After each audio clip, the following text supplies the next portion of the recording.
Señor Presidente de la República Argentina, Madam Secretary General of the Presidency, Mr. Minister, Your Excellencies, distinguished ambassadors, Ambassador of Argentina to Israel and Ambassador of Israel to Argentina, distinguished members of the delegation, bienvenido a Israel y bienvenido a la Universidad Hebrea de Jerusalén.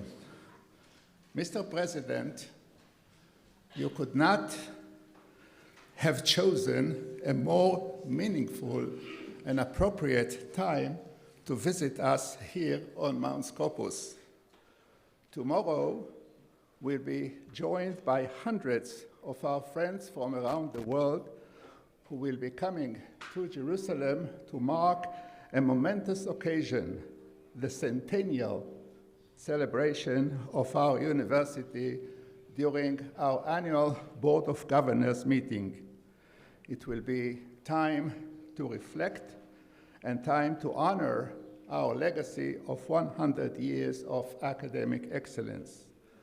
We will be proudly presenting the tremendous contributions of these institutions, the tremendous contributions made to Israel and to the world in the fields of high technology, human health, agriculture, economy, and overall well-being.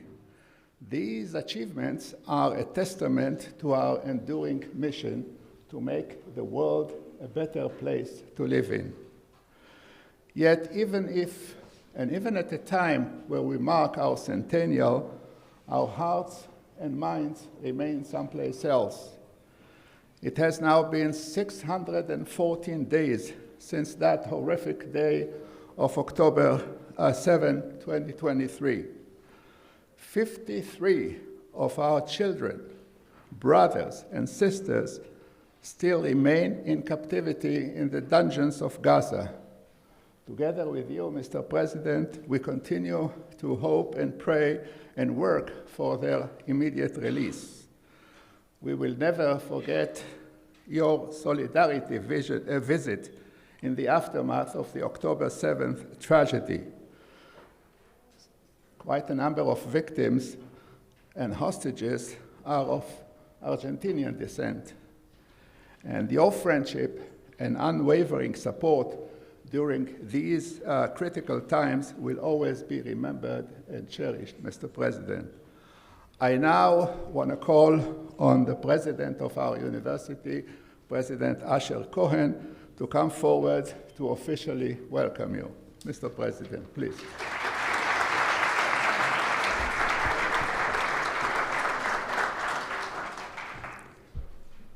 Mr. President of Argentina, it's a great honor for us to host you here and to listen to what you are going to tell us. We are all looking forward to it. I want to reiterate what Yossi said. We will not forget your great support following October 7 and your commitment to the release of our hostages. Thank you from the bottom of our heart for that.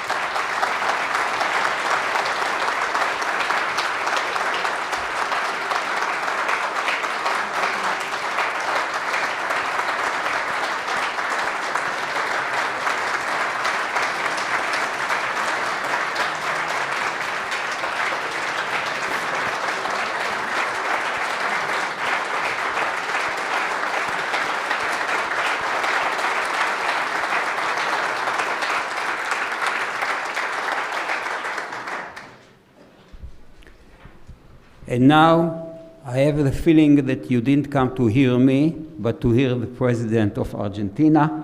So I'll just do one thing. I'm going to give you a present, a little gift. It's heavy, but it's important. This is the Bible, but I have to say something about the Bible in this case.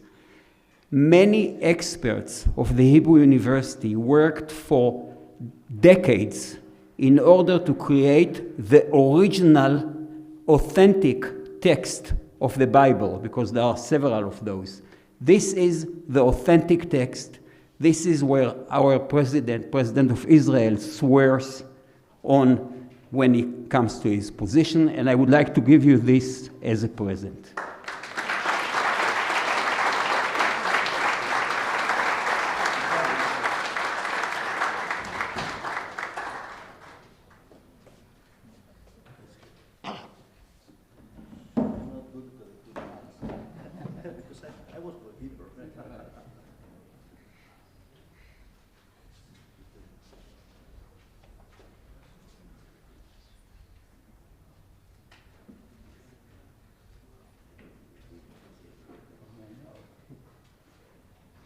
There's a little something in English at the beginning. This is, Mr. President, with great appreciation for your visit and friendship to the Hebrew University, Jerusalem, June 12, Professor Asher Cohen.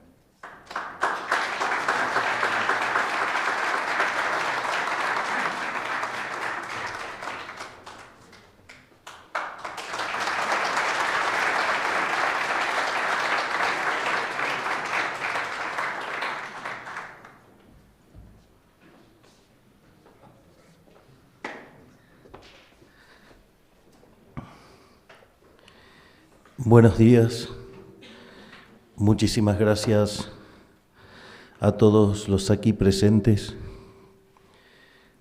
Me siento verdaderamente honrado en tener la posibilidad de estar exponiendo en esta prestigiosa casa de estudios. Básicamente, la idea de hoy es hablarles sobre lo que estamos haciendo en Argentina y básicamente dar los fundamentos de lo que en algunos lugares se está denominando como el milagro argentino. La primera parte, lo que voy a plantear es los 3 mitos en términos de política económica que hemos derribado, como una suerte de conclusiones preliminares antes de empezar acerca de cómo lo hicimos. Básicamente, el primer mito tiene que ver acerca del quantum y el tiempo. Concretamente, muchos mandatarios del mundo y muchos ministros de Economía y Finanzas suelen consultar a nuestros ministros acerca del ajuste, es decir, y la lógica y la dinámica del ajuste y demás. Entonces, nuestros ministros suelen contestarle, bueno, ¿cuánto tenés que ajustar? Bueno, 4 o 5 puntos del PBI. ¿Y cómo pensás hacerlo? Y bueno, como mucho puedo hacer 1 por año. Entonces, nuestros ministros le contestan, ¿y por qué no 5 en un mes? O sea, un ajuste de 5 puntos del PBI en un mes. Dice, no, eso es imposible. Bueno, eso es lo que hicimos nosotros. En el primer mes de gestión pusimos en orden las cuentas públicas, cerramos el déficit del Tesoro Nacional, que eran cerca de 5 puntos del PBI. Después, cuando describa, voy a mostrar la grave de la situación, porque en estricto rigor, la primera etapa del ajuste fueron 7 puntos del PBI. Además, con lo cual eso violenta todas las definiciones de quantum y tiempo. Pero no solo eso, sino que además, para evitar la hiperinflación no alcanzaba con ajustar el déficit del Tesoro Nacional. Teníamos un déficit cuasi fiscal, es decir, el déficit del Banco Central, que era el doble del que teníamos en el Tesoro Nacional, es decir, teníamos un déficit de 10 puntos del PBI. Y esto era tremendamente complicado porque, aún habiendo hecho el ajuste fiscal, eso no aseguraba que pudiéramos evitar la hiperinflación. En ese sentido, empezamos a trabajar en la hoja del Banco Central y lo que también parecía imposible de arreglar, a los 6 meses terminamos con el déficit cuasi fiscal. Por lo tanto, podríamos decir que en el lapso de 6 meses hicimos un ajuste fiscal de 15 puntos del PBI, que obviamente todo el mundo consideraba que eso era imposible. La otra característica o el otro mito que derribamos fue que si Argentina hacía un ajuste de esta magnitud, inexorablemente caería en una gran depresión. Argentina, con ajustes de la mitad del que hicimos nosotros, tuvieron caídas de por lo menos de 15 puntos del PBI, o sea, caídas del 15%. Y en ese sentido, la realidad es que nosotros no teníamos credibilidad, no las teníamos porque Argentina era un defaulteador serial, porque básicamente yo era un outsider, no tenía pergaminos en la función que me avalaran en lo que quería hacer y por lo tanto tampoco tenía reputación. Y ustedes saben que aun cuando estuviéramos bajo expectativas racionales, si nosotros hacemos un apretón monetario de estas características, digamos, dado que no habría credibilidad, no habría reputación, la contracara de esto sería una violenta caída del PBI, con lo que implicaba eso en términos de actividad, de empleo y equilibrio social. Sin embargo, a diferencia de lo que todos esperaban, nosotros, si tomamos lo que ha pasado con el PBI de hecho venía cayendo desde el año anterior y básicamente nos dejó el gobierno anterior un arrastre estadístico que implicaba una caída de cerca de 3%. Cuando ustedes toman el promedio del PBI a lo largo del año, da 1,5% de caída, pero si ustedes se focalizan con lo que pasó a partir del mes de abril, la economía argentina empezó a expandirse. Y no solo que se empezó a expandir, sino que hasta el mes de diciembre lo hizo al 10%, y cuando tomamos la estimación mensual de la actividad económica, que es una proxy del PBI en frecuencia mensual, el PBI de diciembre del 24 terminó 6% por encima del PBI que teníamos en el año 2023. Es decir, que logramos hacer un ajuste de 15 puntos del PBI y que la economía además creciera 6%. Obviamente que la contracara también fue una abrupta caída de la inflación. Si tomamos la inflación mayorista, que es la que menos distorsión tiene y que siempre se adelanta, digamos, pasó del 54% mensual, que algo, digamos, en términos anualizados sería 17.000, a una inflación de menos del 1% mensual, que en términos anuales estaríamos en términos más o menos del 10%. Es decir, con lo cual además exterminamos la inflación. Y mientras que todo el mundo esperaba que el desempleo volara, no pasó eso, y que la pobreza fuera en niveles estratosféricos. Nosotros cuando llegamos, el sinceramiento implicó ver un salto de la pobreza del 57%, pero el año terminó en 35%, es decir, el 22% de la población salió de la pobreza. Es decir, en un año sacamos de la pobreza a 10 millones de seres humanos. Vaya que ahí también derribamos otro mito.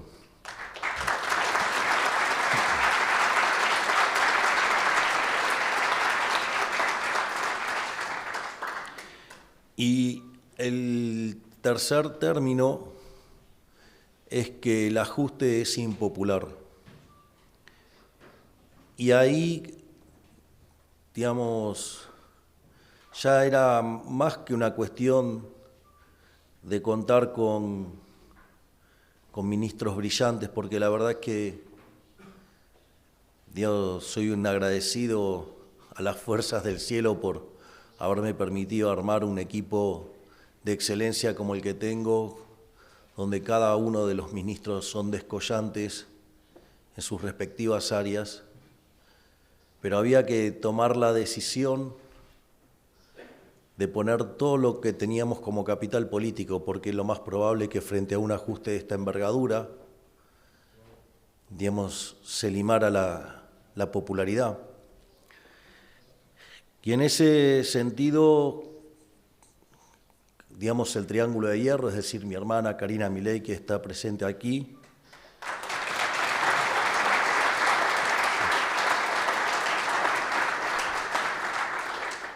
mi máximo asesor, Santiago Caputo,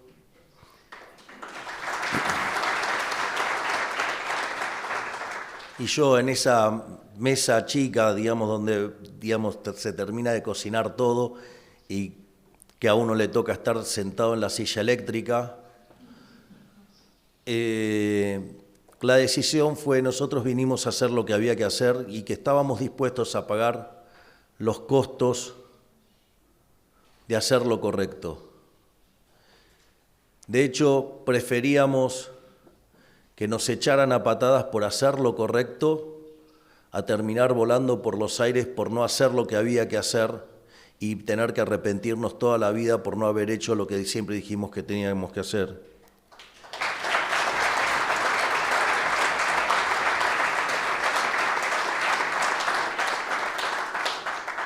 Y en ese contexto, sorprendentemente, en el cual siempre le hablamos con la realidad, porque lo hicimos desde las elecciones mismas, nosotros hicimos campaña diciendo que íbamos a ajustar el gasto público y llevaba a los actos una motosierra.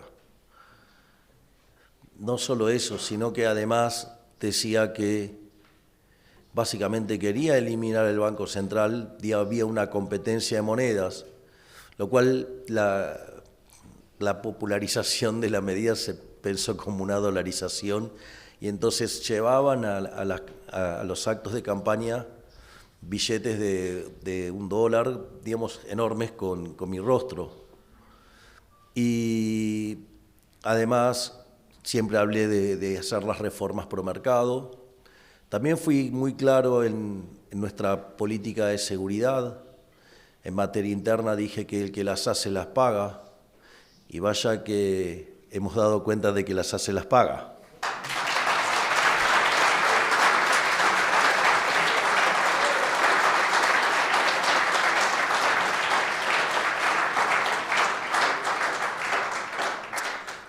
Quiero decir que no tengo ningún mérito en que la justicia definitivamente haya obrado acorde a la República.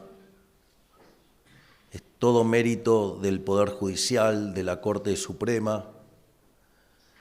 Lo único que puedo decir es que he sido consistente con mi visión republicana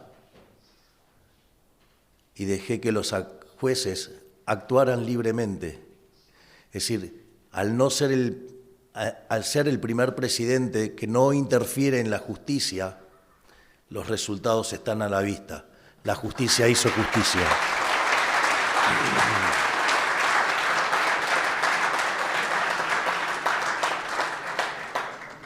Y también fui claro en la política internacional, me declaré a favor de la paz, a favor del libre comercio, y desde el primer momento definí claramente quiénes eran o quiénes yo pretendía que fueran mis aliados.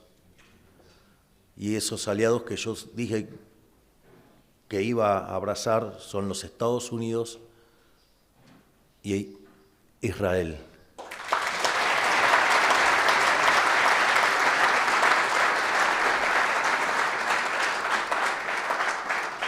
De hecho, les cuento una anécdota muy interesante, porque en cada uno de nuestros actos de campaña solía aparecer una fila siempre digamos que venía con la bandera de Israel.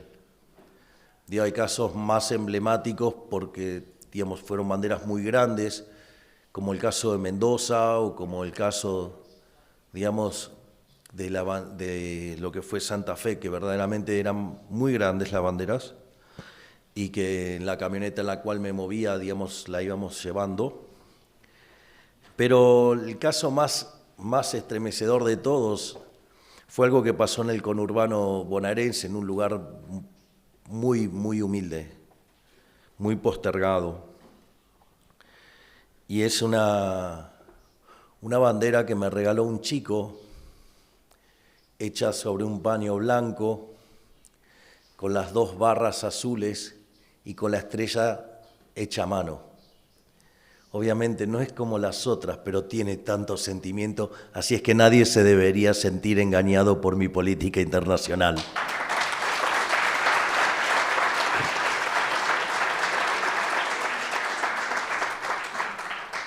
Es decir, y hoy mi popularidad es más alta que cuando asumí. En cada una de las elecciones locales, cuando en el 2023 no sacábamos más que el 5%, estamos sacando más del 30%. Al kirchnerismo a lo largo del país le venimos ganando 6-0 y se espera, digamos, que para octubre no solo que la libertad avanza, sino que la libertad arrasa.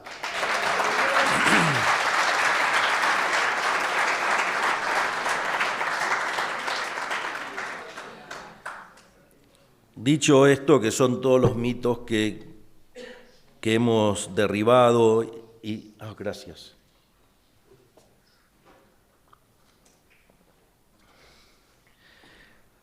Ahora voy a pasar a contar cuáles eran las condiciones iniciales y qué es lo que hicimos para evitar el desastre. Básicamente Argentina tenía la combinación de lo que habían sido las 3 peores crisis de su historia.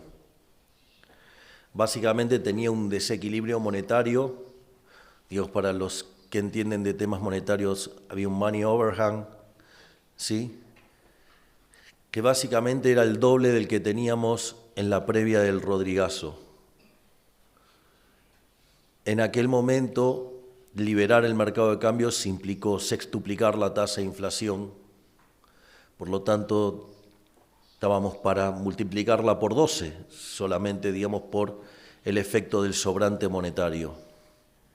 Imagínense que veníamos con tasas de inflación arriba del 200% en el consumidor, por lo tanto, imagínense que nos hubiéramos ido muy rápidamente a tasas de inflación del 2.500% anual. Pero no solo eso, además teníamos una situación en el Banco Central que era aún peor que la que había en el año 89, cuando fue la hiperinflación de Alfonsín, donde la inflación mayorista, por ejemplo, fue del 5.000%. Básicamente, nosotros teníamos, yo después lo voy a volver a repetir, pero teníamos 4 bases monetarias en pasivos remunerados y donde el gobierno anterior se había encargado de pasarlo de un promedio de 60 días, lo había pasado a 1 día. Es decir que se podría haber quintuplicado la cantidad de dinero en un solo día. Esa es una de las tantas bombas que dejaron.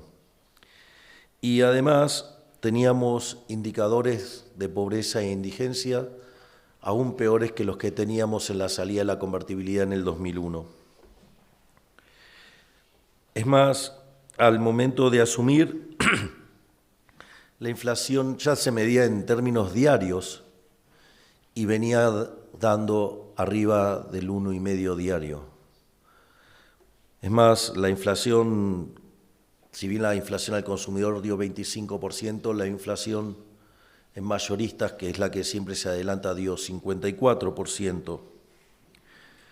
Además, Argentina no crecía desde el año 2011, Por lo tanto, el PBI per cápita estaba un 15% debajo de aquella marca histórica. Como si fuera poco, con el control de cambios había una brecha cambiaria del 200%, es decir, la relación entre el tipo de cambio paralelo y el oficial era de 3-1. Las reservas internacionales netas eran negativas en 12.000 millones de dólares. Teníamos un déficit fiscal de 5 puntos del PBI y un cuasi fiscal de 10 puntos del PBI, o sea que el desequilibrio en las cuentas públicas era de 15 puntos del PBI. Además, teníamos el programa con el Fondo Monetario estaba caído, Argentina no había cumplido ni una sola meta, ni una.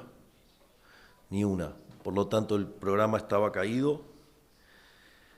Teníamos deuda con importadores por 45.000 millones de dólares y como si esto fuera poco, teníamos deudas en pesos por el equivalente en 90.000 millones de dólares, que básicamente venían a ser como 7 bases monetarias extras. O sea que imagínense que teníamos 7 bases monetarias en la deuda en pesos, teníamos 4 bases monetarias en los pasivos remunerados del Banco Central. O sea, ya eso suma 11, hubiera multiplicado por 12 la cantidad de dinero, el money overhang hubiera hecho multiplicar la inflación por 12 veces, o sea, íbamos directamente a una catástrofe inflacionaria. Y en ese contexto seguramente, porque es muy parecido a lo que pasó en Venezuela, nos hubiéramos ido a niveles de 95, 98% de pobreza. Voy a ser un poquito no técnico porque esto lo requiere, pero nosotros hemos demostrado que somos liberales libertarios y no que somos liberales libertarados.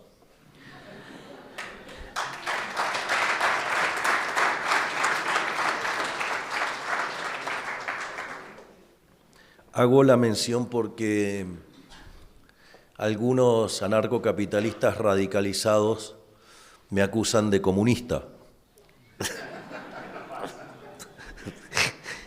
Básicamente porque no cerré el Banco Central, que lo podría haber hecho el primer día. Digo, concretamente,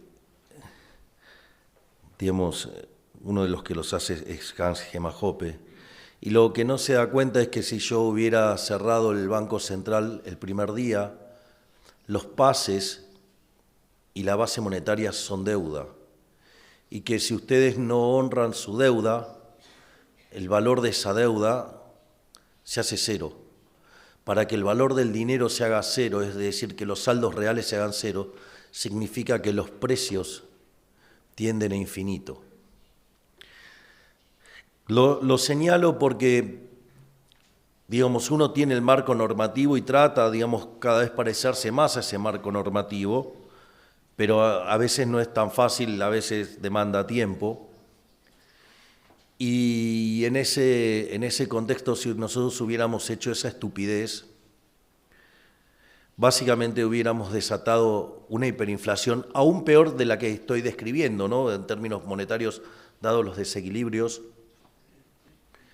Y si hubiéramos hecho eso, seguramente, digamos, los peronistas hubieran empezado con los saqueos y todo ese tipo de maquinaria que manejan a la perfección y probablemente, digamos, nos hubieran destituido. Hoy yo no estaría acá en este rol de presidente de la Argentina.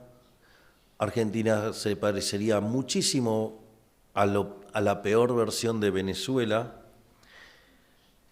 y seguramente usarían nuestro caso como un caso donde las ideas de la libertad fallaron. Por lo tanto, otra cosa que tenemos que tener en cuenta es que en la política es importante la secuencialidad. Es decir, tenemos que tener claro a dónde queremos ir. pero tenemos que tener todo el tiempo el modelo de equilibrio general intertemporal en la cabeza y tener en cuenta no solo lo que pasa con la economía, sino cuáles son las interacciones con la política y el equilibrio social. Es decir, entonces, digamos, proponer cerrar el Banco Central el primer día como una tarea que demanda 1 hora, verdaderamente es una estupidez. Afortunadamente, digamos, para los argentinos, digamos, y en contra, digamos, de toda la dirigencia, no lo hicimos y estamos saliendo. De hecho, lo que voy a pasar a contar ahora es básicamente qué es lo que hicimos para evitar este calvario. Lo primero que hicimos es, nosotros consideramos que la inflación es de naturaleza monetaria. Nosotros consideramos que la inflación es siempre y en todo lugar un fenómeno monetario generado por un exceso de oferta de dinero, ya sea o porque subió la oferta o cayó la demanda, es decir, pueden pasar las dos cosas juntas y eso lleva a una pérdida del poder adquisitivo del dinero y eso significa que todos los precios expresados en unidades monetarias suben. Así es como nosotros, por lo tanto, lo primero que teníamos que hacer si queríamos terminar con la inflación era básicamente cortar con la emisión monetaria. El primer grifo que teníamos para cortar la emisión monetaria era el déficit fiscal. Y ahí, digamos, teníamos que hacer un ajuste de 5 puntos del PBI, pero se imaginarán que, dadas las circunstancias, no era la obra de un, digamos, cirujano, era la obra de un carnicero. Entonces el ajuste, digamos, original no fue de 5 puntos del PBI, fue de 7. Básicamente cortamos de cuajo la obra pública, que es una fuente de corrupción enorme en Argentina. Cortamos de cuajo las transferencias discrecionales a las provincias. No solo eso, sino que además echamos a 50.000 empleados públicos. Por otra parte, todos los contratos que se van venciendo no se renuevan, salvo que sean en situaciones muy, muy particulares. Y además empezamos a recomponer las tarifas, empezamos a hacer el ajuste de tarifas. Cuando nosotros llegamos, el precio de los servicios públicos solamente cubría el 20% de los costos. Hoy estamos orgullosos de poder decir que se cubre el 100% del costo. Por lo tanto, digamos, también hicimos todo esto con recomposición de tarifas. Es decir, lo interesante de este programa de estabilización es que nunca violentó el derecho de propiedad. Se respetó la deuda del Banco Central. En otros momentos se hicieron y se aplicaron plan Bonex. Nosotros, digamos, hemos honrado esa deuda, no hemos violentado el derecho de propiedad. No solo eso, no hemos aplicado controles de precios. No solo eso, sino que además nunca le mentimos a la gente haciendo el ajuste de las tarifas antes y y lanzar el programa de estabilización después. Lo hicimos durante el propio programa. Por eso, digamos, la baja en la tasa de la inflación en el indicador minorista, o sea, en el precio del consumidor, es más lenta. No solo eso, tampoco fuimos al atajo de fijar el tipo de cambio. Y a pesar, digamos, de todo eso, hoy la tasa de inflación ha bajado mucho más rápidamente que el programa más exitoso en la historia argentina, que fue la convertibilidad. Si ustedes toman la inflación en dólares, es decir, corrigen por el crawling peg que teníamos, básicamente van a ver que la inflación en dólares bajó muchísimo más rápido.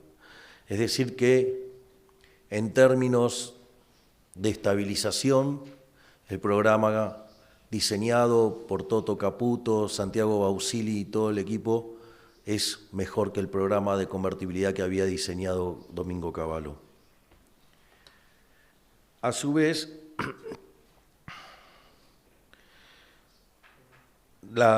nosotros en la cuestión monetaria tuvimos que ir haciendo distintas etapas. Entonces, la primera etapa fue cortar con el déficit fiscal.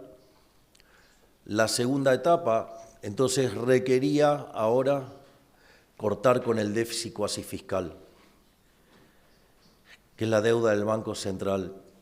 En rigor, esa deuda nunca debería haber estado en el Banco Central, porque era el déficit que tenía el Tesoro Nacional, que se financiaba con emisión monetaria, y como era tanto el dinero que tiraban a la calle, lo esterilizaba el Banco Central y pagaba tasa de interés. No hace falta que les cuente, digamos, lo que eso implica en términos de la desagradable aritmética monetarista de Sargent y Wallace. Entonces, básicamente, una vez que corregimos el tipo de cambio para cerrar la brecha, una de las cosas que sucedió es que arbitramos las tasas en dólares. Y eso tuvo un efecto de que, si bien las tasas en dólares eran positivas, en pesos, en términos reales, era negativa. Y eso permitió, en parte, licuar la deuda en pesos, aun cuando se mantuvieran retornos positivos en dólares, y al tiempo que en el Tesoro seguíamos mostrando equilibrio fiscal, nos permitió ir pasando la deuda desde el Banco Central al Tesoro Nacional, y en 6 meses terminamos de limpiar el balance del Banco Central. Pero una vez concluida esa parte, nosotros pasamos a un programa, como tuvimos un ataque especulativo, nos dimos cuenta que estábamos cometiendo un error con la política monetaria, y era que estábamos comprando dólares. Y nosotros, originalmente, y de manera equivocada, creíamos que esa compra de dólares estaba acompañada de demanda de dinero. Digamos, en general, digamos, cuando ustedes tienen un tipo de cambio fijo o tienen un crawling peg, con lo cual, digamos, sigue ese sendero, lo cual es una forma, digamos, de fijarlo también, digamos, pero que le permiten saltitos. Nosotros comprábamos muchísimos dólares, que además los usamos para pagar deuda. Para que más o menos tengan una idea, es la primera vez que en la historia de Argentina que Argentina paga en un año 45.000 millones de deuda. O sea, bajamos la deuda en 45.000 millones de dólares. De hecho, la relación deuda-producto de Argentina pasó de niveles del 90% a niveles del 40%. Pero esta situación hizo que, básicamente, nosotros comprábamos los dólares e inyectábamos pesos, pero claro, como había control de capitales, no es que en rigor a mí me estaban comprando pesos. Es decir, como yo, digamos, tenía la restricción de liquidar las exportaciones, no es que me estaban comprando pesos. En realidad me vendían dólares porque estaban obligados. Eso que, digamos, en un mercado libre, digamos, la operación es el espejo una de la otra, con control de capitales no. Y eso hacía que nosotros estuviéramos emitiendo dinero de más.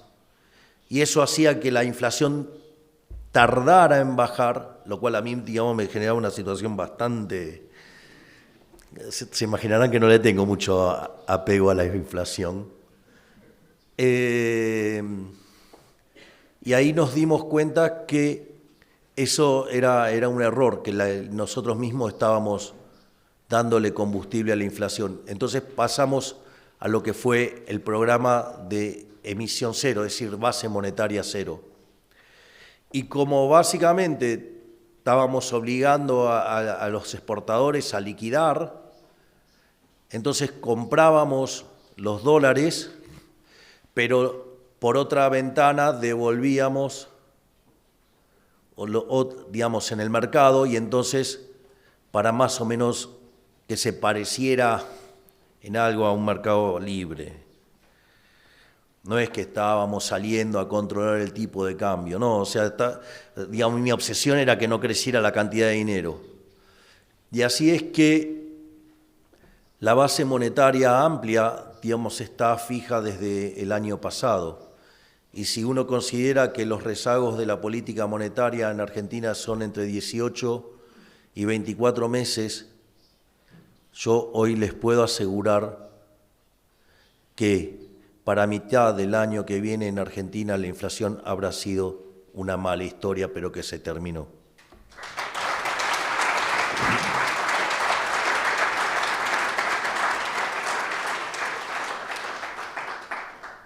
Pero después nos encontramos con otro problema. Digo, como verán, digamos, la política económica todo el tiempo resuelve problemas. Entonces lo que lanzamos fue la idea de la dolarización endógena, es que la gente pudiera usar en sus transacciones cualquier moneda. Es decir, para pagar, para comprar, digamos, para vender, digamos.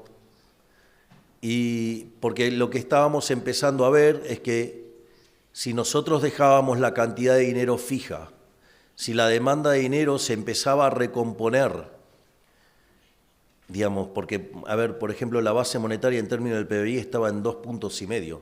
Históricamente, la base monetaria en Argentina tiene pisos de 8 o 9% y techos de 15%. Entonces, claramente, hay un problema de muy poco dinero en la economía. Y además, la economía está creciendo. Entonces, evidentemente, se iba a generar un fuerte exceso de demanda de dinero. Eso no nos preocupaba demasiado porque como todavía hay sobrante monetario, en tanto y en cuanto haya sobrante monetario, la tasa de inflación va a empezar a ceder, pero el problema radica que el día que llegue a cero quiere decir que nos absorbimos todo el money overhang y consecuentemente tenemos que prepararnos para una economía de deflación y no tenemos la estructura contractual armada para tener deflación. Y si eso ocurre, podría terminar generando un atascamiento o que se empaste el crecimiento económico. Entonces, por eso es que propusimos esto de que la gente empezara a utilizar su moneda, pero no funcionó. No funcionó, la gente no quería usar sus dólares. La gente no quería hacer transacciones en moneda extranjera. Y eso, entonces, habíamos arreglado la cuestión fiscal, habíamos arreglado el pasivo del Banco Central, entonces, para darle más seguridad a los argentinos, decidimos arreglar el activo del Banco Central. Concretamente, entonces fuimos al Fondo Monetario Internacional y le hicimos una propuesta para recapitalizar el Banco Central. Es decir, a diferencia de lo que fueron todos los programas con el Fondo Monetario Internacional, que era para financiar el déficit fiscal y manejar la transición, nosotros el ajuste ya lo habíamos hecho. Además, digamos, hay un fuerte compromiso no solo mío por el equilibrio fiscal, sino también por cada uno de mis ministros. Les voy a contar hay algunas anécdotas de mis ministros que son maravillosos. Por ejemplo, un día Toto Caputo, el ministro de Economía, tenía que salir de la reunión porque estaba en algunas negociaciones y entonces yo le digo al resto de los ministros, digo, este hombre está haciendo un esfuerzo enorme, estamos haciendo un ajuste fiscal enorme, los que nos va a mantener adentro de la administración es el equilibrio de las cuentas públicas, así es que le pido que vayan pensando un ajuste de 10% extra sobre cada uno de sus ministerios. Lo más sorprendente es que cuando fui a la reunión de gabinete posterior, todos me habían traído sus PowerPoint con sus ajustes. Es decir, eso es maravilloso, tengo todos los ministros, digamos, alineados con mantener el equilibrio fiscal. Esto, digamos, es pocas veces visto. Es decir, en general los ministros suelen gastar y el malo de la película es el ministro de Economía. Yo no sé si es porque, digamos, a mis ministros actuales no les gusta gastar o porque saben que no se la van a tener que ver con el ministro, sino que se la van a tener que ver conmigo.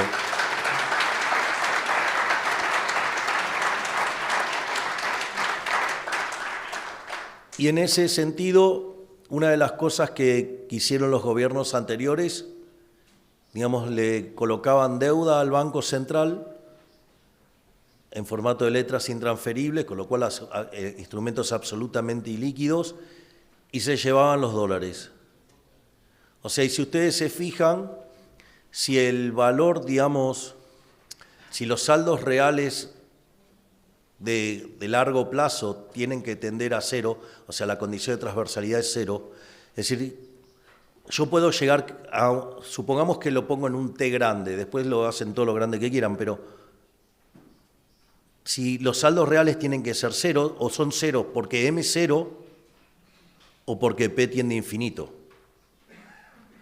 Entonces, Entonces, ¿eso qué es lo que hace? Cuanto más dañado está el balance del Banco Central, el nivel de precios que hacen los saldos reales ceros es cada vez más alto. Entonces, si ustedes toman la línea que une los precios actuales con ese nivel de precios que cierra la condición de transversalidad, le da implícita la tasa de inflación a la cual viajaba la economía argentina. Por lo tanto, en la medida que recompusiéramos el balance del Banco Central, el índice de precios para hacer cero es cada vez menor. Y en ese sentido es que fuimos y recompusimos el balance del Banco Central. Nosotros calculábamos que necesitábamos para esa operación 12.000 millones de dólares y poder abrir el cepo. Como tanto Toto como yo somos muy aversos al riesgo, aunque no parezca, pero digo, la silla eléctrica corrige algunos comportamientos.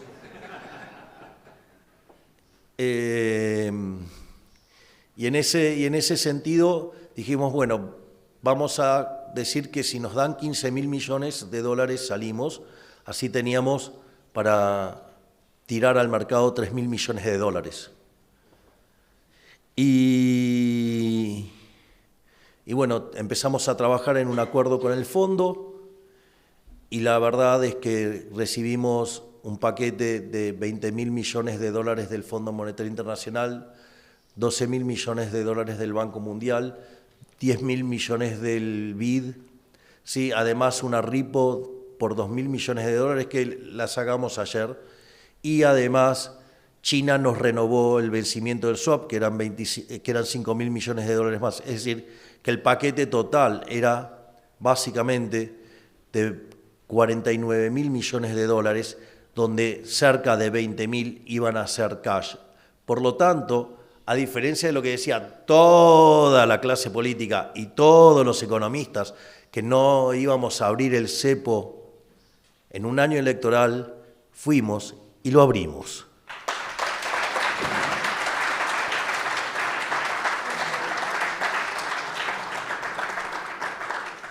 Es más, al momento de abrir el cepo, nos dijeron que el tipo de cambio se iba a ir a la banda, al techo de la banda, que íbamos a perder un montón de dólares, que no lo íbamos a poder sostener, que la inflación iba a saltar a niveles del 5 o 7% y que se iba a quedar estacionado en esos niveles.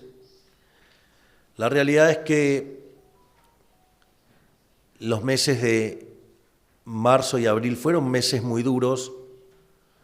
Durante el mes de marzo, tanto en mi caso como en el equipo económico, dormíamos 4 horas por día, obviamente que los fines de semana después tratábamos de recuperar, y en los últimos 15 días dormíamos 2 horas por día, o sea, fue bastante duro todo ese proceso, pero todo el ruido político hizo que la demanda de dinero cayera y que la tasa de inflación saltara al 3,7, pero después, a diferencia de todos los que decían que se iba a ir a 5 y a 7, fue de 2,8, y hoy está saliendo el índice de precios al consumidor, y la realidad es que si el número logra romper con claridad el 2%, puede ser que efectivamente, como dice uno de mis grandes ministros, que es Federico Sturzenegger,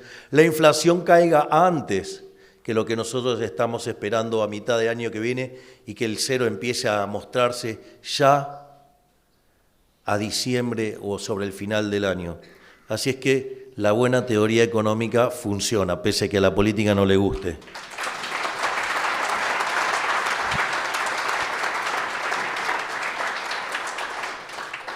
Hay una frase hermosa de un economista de Chicago que se llama Thomas Sowell, que originalmente era marxista, después se volvió libertario.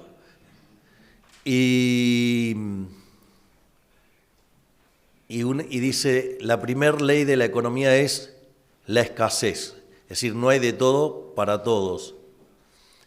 Y la primer ley de la política es ignorar la primer ley de la economía.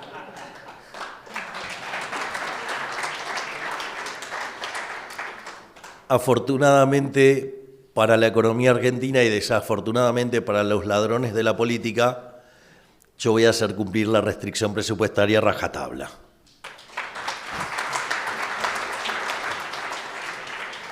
Y entonces, y ahora tenía que empezar a funcionar la dolarización endógena. Y no funcionaba. La gente no sacaba los dólares del colchón o de la caja fuerte o de donde fuera. Y ahí es que hicimos un nuevo paso adicional, que es lo que se llama la reparación histórica de los ahorristas. En realidad, los argentinos no es que fugaban del sistema los dólares porque odiaban al país o algo por el estilo. En realidad, fugaban sus dólares para escapar del impuesto inflacionario. Es decir, a ustedes no pueden pretender que alguien, digamos, ahorre en helados de vainilla, digo porque es el gusto que me gusta a mí, digamos, en el medio del desierto del Sahara. Digo, les va a ir mal. El helado es justamente un bien que tiene tasa de interés negativa.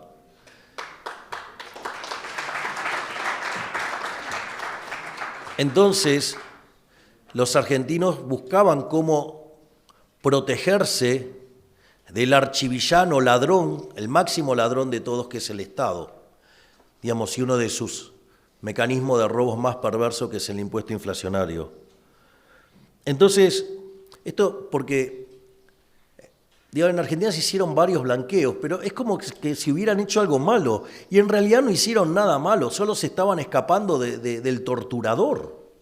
Es decir, y es más, por eso me fastidian tanto la izquierda y los periodistas y demás diciendo, no, bueno, pero entonces los que quedaron adentro, pero es como que, digo, no sé, digamos, o sea, salen de Cuba, digamos, cagándose a trompadas con los tiburones, llegan a Miami y ustedes quieren castigar los que llegaron a Miami porque todavía quedó gente en la isla cárcel. Dios, es un disparate verdaderamente. Por lo tanto, lo que hicimos fue cambiar la forma de cómo el fisco miraba las cosas. En Argentina todos eran culpables, salvo que demostraran lo contrario. Disparate. Nosotros, la revolución es que ahora son todos inocentes, salvo que Arca pueda demostrar lo contrario.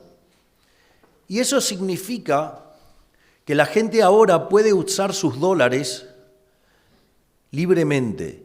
Pero no era solamente decir, bueno, ahora los pueden usar libremente. O sea, había que hacer las reformas. El total de reformas involucradas en esa operación son 500, pero no, claro, digamos, era un sistema soviético prácticamente. Pero, entonces, lo voy a hacer con un ejemplo para que sea fácil. Ustedes que, por ejemplo, declaraban ingresos, pero al mismo tiempo le hacían declarar el consumido. Entonces, ¿qué pasa? Si ustedes tenían 100 de ingresos y gastaban 400, de alguna manera tenían que explicar esos 300.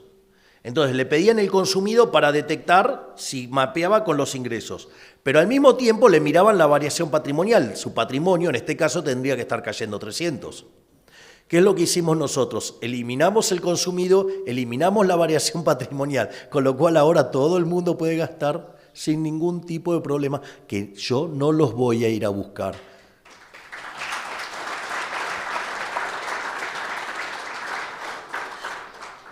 Y bueno, ahora eso parece que entonces está funcionando. Hasta $50.000 por mes pueden gastar libremente todo lo que se les dé la gana y nadie tiene que declarar nada. Y si quisieran gastar más, se tienen que adherir a un régimen que hace que además borre todas las operaciones vinculadas a eso, con lo cual no quede ninguna marca. Así es que se terminó, digamos, esta persecución del fisco, digamos, es decir, estamos castigando al ladrón, no al honesto. Y eso es lo que tiene que ver con lo monetario. Y otra cosa que va a ocurrir es que básicamente Argentina tiene el equivalente de 10 bases monetarias, digamos, fuera del sistema. Por lo tanto, la monetización la va a terminar haciendo los propios individuos. Es decir, igual, digamos, si ustedes toman un sistema de tipo de... Miren, no importa sea tipo de cambio flexible, tipo de cambio variable, la cantidad real de dinero en la economía la determinan los individuos. Porque en realidad la demanda de dinero es un espejo de lo que ustedes hacen con el mercado de bienes. Es un espejo del sendero intertemporal de consumo. Pero más allá de eso, cuando entonces el Banco Central determina la cantidad de dinero, lo único que hace es determinar el nivel de precios. Y si empieza a molestar bastante, entonces, o sea, genera algunos daños adicionales.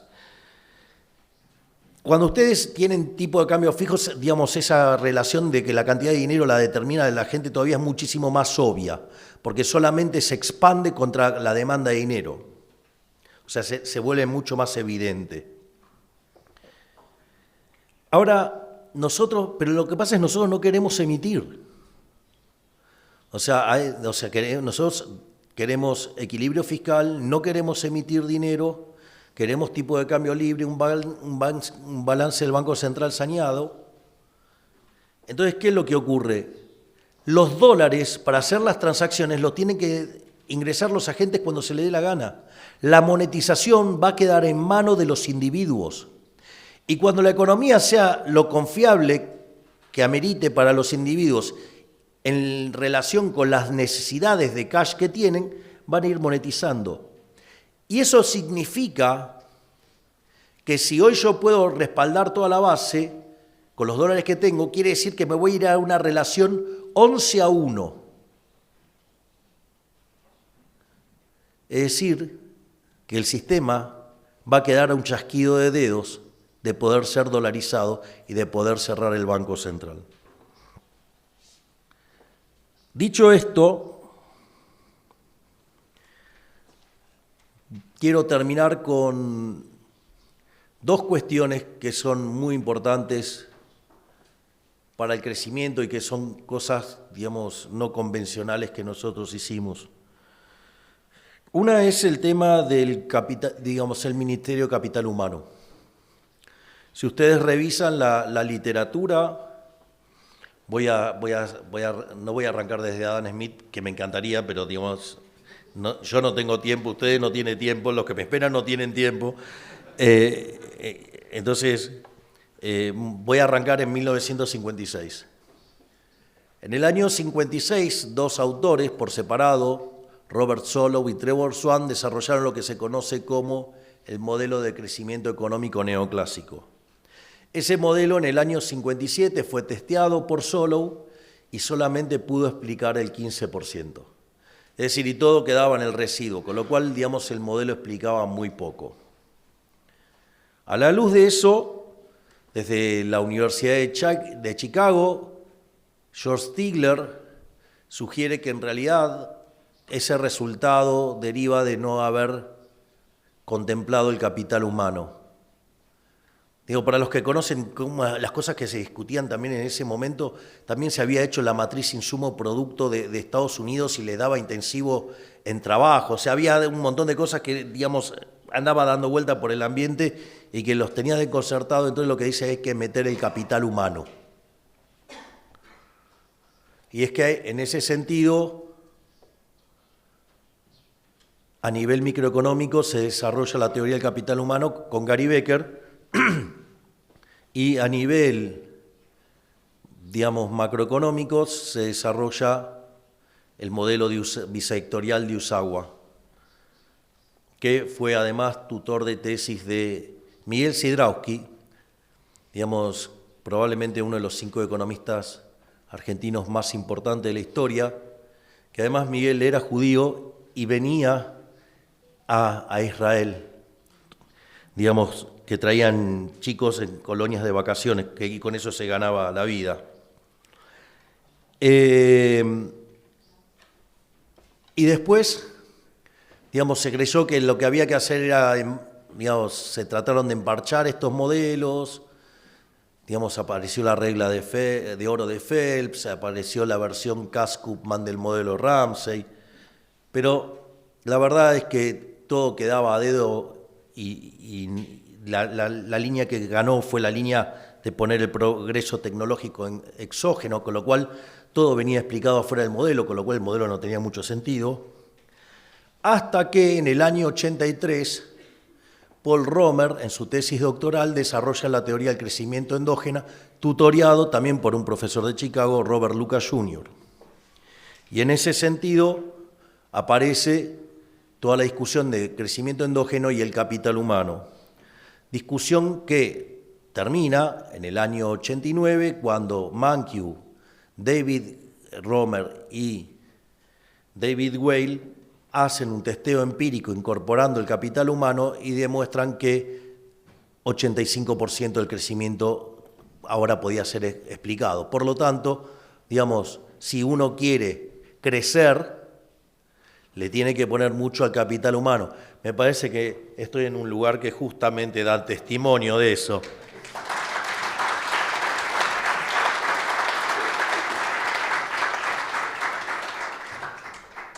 Y en ese sentido, nosotros armamos el Ministerio de Capital Humano, justamente, o sea, desde el primer día teníamos planeado crecer. Y entonces, el primer rol que tuvo el Ministerio de Capital Humano fue el de contener la pobreza frente al ajuste. Ahí, digamos, la ministra Petovelo tuvo una acción brillante y fue descubrir que cuando se le pedía prestación a los beneficiarios de los planes sociales, en ese momento se les sacaba la mitad del plan. Entonces, recibían 2 planes y cobraban 1. Y en ese contexto, una de las cosas que nosotros hicimos fue quitar esa contraprestación. Obviamente, al otro día nos estaban amenazando con hacernos una marcha, donde supuestamente iban a venir 100.000 personas, y ahí también, junto a la valentía de la ministra Patricia Bullrich, que planteó el protocolo antipiquete. Piensen que Argentina tenía cerca de 9.000 piquetes por año, y el accionar del ministro de Transporte, de Infraestructura, Guillermo Ferraro, que usó toda la infraestructura para comunicar que el que corta no cobra y que denunciaran a aquellos, digamos, gestores de los planes sociales que los extorsionaban, que hubo 18.000 denuncias. Lo más interesante es que, por un lado, pudimos duplicar la cantidad de recursos que llegaban a los sectores más vulnerables sin girar un solo peso más. Y al mismo tiempo intentaron tomar la calle, pero fue tan efectivo el mecanismo que de los 100.000 que esperaban, fueron solamente 3.000. Es decir, había más policías que manifestantes, y como consecuencia de ello, a partir de eso también logramos el orden en las calles. El Ministerio de Capital Humano ha tenido un rol fundamental en esto de la baja de 10 millones de pobres. y básicamente lo que hace es integrar niñez y familia con salud, de modo tal de poder cumplir las necesidades del capital humano de primera generación, para que después puedan ingresar al mercado a estudiar, es decir, el capital humano de segunda generación, que tiene que ver no solo con la educación, sino con que las personas puedan volver a reentrenarse para poder ingresar al mercado laboral. Y esas dos ideas, digamos, que también están adentro del Ministerio de Capital Humano, ya sea por el lado de la educación como en la parte del reentrenamiento, liga con lo que tiene que ver con el mercado laboral y con el sistema previsional. Porque en la medida que nosotros podamos seguir ingresando más personas en el mercado laboral, digamos, no solo para acompañar el crecimiento, sino también para el hecho de las personas que están en el mercado informal pasen al mercado formal, una vez que tengamos un mercado laboral más robusto y con una población económicamente activa más grande, eso nos va a abrir la puerta para poder encarar una reforma previsional seria. Por lo tanto, ahí estamos determinando uno de los bloques del crecimiento económico. El otro, que es, también es muy popular, que es el que está a cargo de ese economista formidable y maravilloso que es el doctor Federico Sturzenegger, es el Ministerio de Desregulación. La idea es muy simple. Si ustedes tienen un modelo y tienen la realidad, y la realidad no mapea con el modelo y el modelo erra sistemáticamente, ¿ustedes qué harían? ¿Tirarían el modelo? ¿Sí o no? Digo, si están tomando decisiones donde los echan del trabajo, van a ver que van a elegir, digamos, los datos, ¿no? El modelo que dice cualquier cosa. Bueno, los economistas neoclásicos tenemos un defecto que cuando la realidad no mapea con el modelo, lo llamamos fallo de mercado. Bueno, desde mi punto de vista, los fallos de mercado... Desde mi punto de vista, los fallos de mercado no existen, porque el mercado es un proceso de cooperación social donde se intercambian derechos de propiedad voluntariamente. Por lo tanto, no puede haber un fallo de mercado si las transacciones son libres. Eso no quiere decir que no me vaya a equivocar, que es otro problema. Entonces, si ustedes miran la economía neoclásica de manera crítica, digamos, la economía neoclásica, el core central está hecho sobre las naturalezas y las características del equilibrio, que tiene que ver con la existencia, con la unicidad y la estabilidad, pero con el agravante que después vienen, digamos, la idea, digamos, de Pareto y el primer teorema del bienestar y el segundo, y ahí es donde la ponemos más complicada, porque entonces cada vez que el mundo no se parece a lo que nosotros creemos, lo llamamos fallo de mercado. El fallo de mercado que más me irrita de todos, no voy a entrar en todos porque, digamos, estoy ya en tiempo, es el que se llama no convexidades. Es decir, las estructuras concentradas. Es decir, si ustedes lo quieren llevar muy al límite, los monopolios. Y la realidad es que los monopolios, salvo que sean monopolios generados por el Estado, es decir, donde el Estado dice, bueno, en este cuadradito solamente participa XX y si alguien lo viola yo lo reviento a garrotazo. Salvo en ese caso, el monopolio no tiene por qué ser malo. Porque de hecho, supongan que yo tengo 10 empresas de celulares y aparece una y hace un celular de mejor calidad a un mejor precio. ¿Qué creen que va a pasar con las otras 9? ¿Van a quebrar? Y sin embargo, yo estoy muchísimo mejor.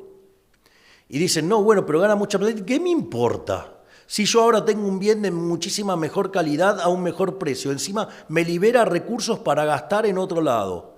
Y gana mucha plata. ¿Y cuál es el problema que gana mucha plata? Si se la gasta en otro lado, generará actividad en otro lado. Si la ahorra, generará inversión en otra parte. Y si, digamos, es un tirano y, digamos, y es tan malo y odia tanto a la gente, hunde el dinero ese en el piso. Lo que hace es básicamente que el nivel de precios baje, o sea, un benefactor social. Es decir, Lo que hay que tener claro es que ganar plata, digamos, o sea, la función social del empresario es ganar plata, porque solamente puede ganar plata sirviendo al prójimo con bienes de mejor calidad o mejor precio. Entonces, digamos, los empresarios exitosos habría que llevarlos en andas todos los días y no perseguirlos.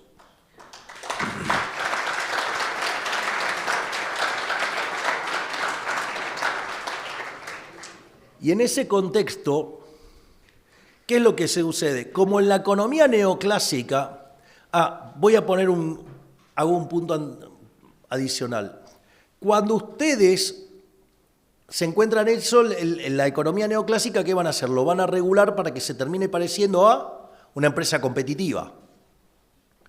Ahora, ¿cuál es el problema?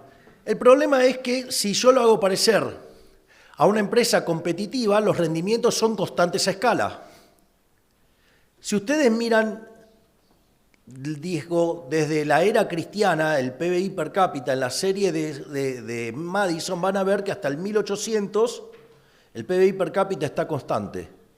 O, si ustedes quieren, crecía al 0,02% anual. Es decir, que para duplicar el PBI necesitaban 3.500 años. Vamos, era bastante aburrido estaba él, digamos, en términos económicos. Ahora, si ustedes se fijan, desde el año 1800 hasta el año 2000 el PBI se multiplicó por cerca de 10 veces. Y la población, hasta el año 2000, lo hizo cerca de 8 veces. Es decir, con lo cual ustedes, a pesar de que la población se multiplicó por 8, la producción se multiplicó por 10, o sea que quiere decir que el producto per cápita subió, el PBI subió 80, tal que el per cápita multiplicó por 10. Eso se llaman rendimientos crecientes. Y el problema es que los rendimientos crecientes, digamos, es una no convexidad que implicaría que no pueden obtener un máximo. Tiene toda una serie de errores el análisis neoclásico acá, pero no viene al caso. Pero lo importante es que cuando ustedes lo regulan, matan los rendimientos crecientes. Y el problema es que cuando ustedes matan los rendimientos crecientes, el modelo se termina, por ejemplo, pareciendo al de Solow o al del Ramsay. Digamos, ¿y qué les pasa en esos modelos en estado estacionario? No tienen crecimiento. Por lo tanto, cuando ustedes regulan la economía, lo que están haciendo es matar los rendimientos crecientes. Y cuanto matan los rendimientos crecientes, están matando el crecimiento económico. Y entonces, desde la acción de Federico Sturzenegger y muchos de los ministros involucrados en esto, nosotros en Argentina ya hemos hecho 2.500 reformas estructurales en 1 año y medio.